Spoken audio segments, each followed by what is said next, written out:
সেনাবাহিনীর কলারে হাত দেওয়াটা হয়েই গেল। সেনাবাহিনীর জুনিয়র অফিসাররা এবং সেনাবাহিনীর সৈনিকেরা এবং দেশবাসী সতর্ক থাকুন। বাংলাদেশ সেনাবাহিনীর শীর্ষ কর্মকর্তা জেনারেলরা বিপজ্জনক আচরণ করছেন। দেশের প্রত্যেকটা বিমানবন্দরে বিশেষ সতর্কতা জারি করা হয়েছে। তারা ক্রু করার চেষ্টা করছেন। RAB, DGFI, NSI, police, BGB এবং সেনাবাহিনীর বলা যায় 30 জন কর্মকর্তা, স্বৈরাচার হাসিনা, তারপরে স্বরাষ্ট্রমন্ত্রী আসাদুজ্জামান খান কামাল, এরপরে আপনার শেখ হাসিনার যিনি উপদেষ্টা ছিলেন তারেক সিদ্দিক, যাদের বিরুদ্ধে অলরেডি গ্রেফতারি পরোয়ানা জারি করা হয়েছে। দর্শক, সেনা প্রধানের কলারে হাত দিয়ে কথা বলছেন ডক্টর ইউনূস। ডক্টর ইউনূস এবার সেনা প্রধান সহ সেনাবাহিনীর প্রায় 30 জন কর্মকর্তার বিরুদ্ধে মামলা করেছেন এবং সেই মামলায় গ্রেপ্তারি পরোয়ানা জারি করা হয়েছে। বিভিন্ন বিভাগের প্রধানরাও রয়েছে, মামলার আসামি রয়েছেন শেখ হাসিনা সহ তার অন্যান্য প্রথম সারির নেতাকর্মীরাও রয়েছেন। তবে কি এই মামলা কতদিন টিকবে, যেখানে সেনা প্রধানকেও আসামি করা হয়েছে সেনা প্রধানের অন্যান্য মেজরদেরকে, কর্নেল সহ অনেকেই এই মামলার আসামি করা হয়েছে। কিন্তু রাজনৈতিক মাঠে হঠাৎ করে নির্বাচনের পূর্বে এমন মামলা কিংবা এমন রায় নির্বাচনকে কিংবা দেশকে কোন দিকে নিয়ে যাচ্ছে সেটি নিয়েই থাকছে আজকের ভিডিওটি। ধৈর্য সহকারে দেখতে থাকুন সম্পূর্ণ ভিডিওটি। কারা কারা এই মামলার সাথে জড়িত, পুরো বিষয়টি তো উঠে আনা হচ্ছে। গতকাল সারা দেশে, বলতে পারেন পৃথিবী বিশ্বেই এই খবরটি চাহর হয়েছে। সেনাবাহিনীর বেশ কিছু সেনা কর্মকর্তাকে, যারা অবসরপ্রাপ্ত এবং বেশ কিছু অ্যাক্টিভ সেনা কর্মকর্তার বিরুদ্ধে গ্রেফতারি পরোয়ানা এবং মামলা হয়েছে, আইনি প্রক্রিয়া। তবে অ্যাক্টিভ সেনা সদস্যদের বিরুদ্ধে এরকম মামলা সিভিল কোর্টে এই প্রথম, বেশ অবাক করেছে নেটিজনদের। কি হতে যাচ্ছে সেটি নিয়ে পরে আলাপ করি। প্রথমেই বলি, গত সপ্তাহে বিএনপির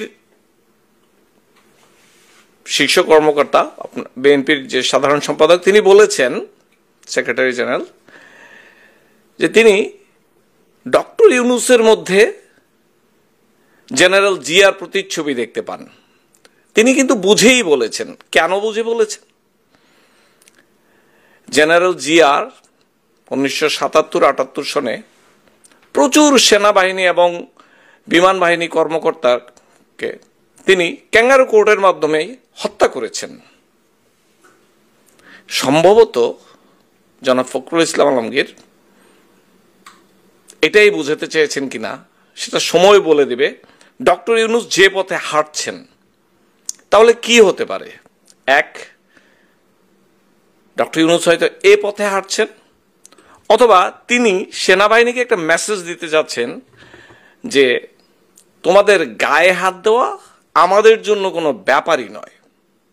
দুই, হয়তো কোনো একটা প্রক্রিয়ায়, কোনো একটা কোর্টে, হাইকোর্টে উঠবে, আর একটা রিট হবে, হয়তো এই মামলাগুলো স্থগিত হয়ে যাবে, অথবা সেনাবাহিনী থেকে তেমন একটা দাঁত ভাঙা জবাব দেওয়া হবে সামরিক শাসনের মাধ্যমে বা বিনা সামরিক শাসনে, যেটাই হোক। দেখুন, দিন শেষে কথা একটাই, সেনাবাহিনী আমাদের গর্ব, দেশের স্বাধীনতা যুদ্ধে তাদের ভূমিকা অপরিসীম। দেশ যখনই ক্রান্তি লগ্নে পড়েছে, তখনই এই সেনাবাহিনী তার মেরুদণ্ড চিতিয়ে, বুক চিতিয়ে দাঁড়িয়ে উত্তর দিয়েছে বাংলাদেশের পক্ষে। আর এখন এই যে সেনাপ্রধান এবং ইউনূসের পাল্লায় পড়ে আজকে এমন একটি গোষ্ঠী, তারা সেই স্পর্ধা, ধৃষ্টতা দেখালো সেই সেনাবাহিনীর লেজে পাড়া দিতে, তাদের কলারে চাপ দিয়ে ধরতে। এই জায়গাটুকুতে আমরা হেরে গেছি আমার মনে হচ্ছে। এই ধৃষ্টতাটুকু কেন দেখালো সেটা সময় বলে দেবে, কিন্তু আমাদের সেনাবাহিনীর কলারে হাত দিবে এই স্বাধীনতা বিরোধী গোষ্ঠী, জঙ্গি গোষ্ঠী। সেনাবাহিনীর জুনিয়র অফিসাররা এবং সেনাবাহিনীর সৈনিকেরা এবং দেশবাসী সতর্ক থাকুন। বাংলাদেশ সেনাবাহিনীর শীর্ষ কর্মকর্তা জেনারেলরা বিপজ্জনক আচরণ করছেন। দেশের প্রত্যেকটা বিমানবন্দরে বিশেষ সতর্কতা জারি করা হয়েছে। তারা ক্রু করার চেষ্টা করছেন। আন্তর্জাতিক অপরাধ ট্রাইব্যুনাল থেকে হাসিনা সহ 30 জন অফিসারের বিরুদ্ধে গ্রেফতারি পরোয়ানা জারি হয়েছে। গ্রেফতারি পরোয়ানা জারি হওয়ার পরপরই জেনারেলরা তাদের চাকরি শেষ হয়ে গেছে, ওনাদেরকে আইনের আওতায় আনা হবে। ওনারা গুম খুনের সাথে জড়িত ছিল এবং ভারতীয় মদতপুষ্ট ওই জেনারেলরা দেশে বিপজ্জনক পরিস্থিতি সৃষ্টি করার পায়তারা করছে। 12টি দফতরের অফিসারদের বিরুদ্ধে গ্রেফতারি পরোয়ানা জারি হয়েছে এবং সাথে সাথে ওনারা চাকরিচ্যুত হবেন। বাংলাদেশ সেনাবাহিনীর 12টি সদর দফতরের ব্যক্তিদের বিরুদ্ধে, জেনারেলদের বিরুদ্ধে গ্রেফতারি পরোয়ানা জারি হয়েছে। সদর দফতরগুলি হলো chief of army staff, chief of general staff, general army headquarter, GDDFI, GDNSI, principal staff officer, armed forces division, director military intelligence, director personal service, Bangladesh সেনাবাহিনী, commander army security unit, Bangladesh সেনাবাহিনী। এই দফতরগুলির আর্মি অফিসারের জেনারেলদের বিরুদ্ধে গ্রেফতারি পরোয়ানা জারি হয়েছে। তাদেরকে বিচারের সম্মুখীন RAB, DGFI, NSI, police, BGB এবং তৎকালীন স্বৈরাচার সরকারের দায়িত্বপ্রাপ্ত প্রধানমন্ত্রী এবং মন্ত্রী, বলতে পারেন যে শীর্ষ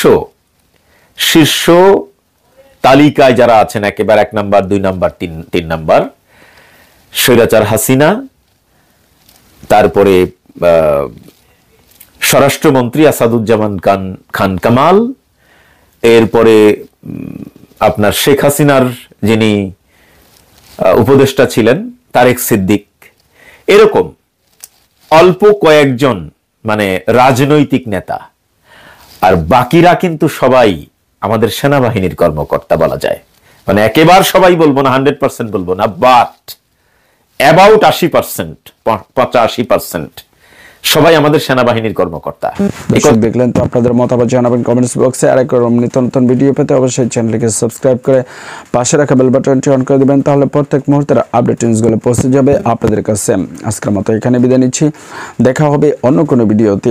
অবশ্যই আবারও বলে রাখছি, যদি আমাদের ভিডিও সম্পর্কে কোনো মতামত থাকে অবশ্যই কমেন্টস বক্সে জানাবেন। ভিডিওটি ভালো লেগে থাকলে একটি লাইক দিয়ে দিবেন। আসসালামু আলাইকুম ওয়া রাহমাতুল্লাহ।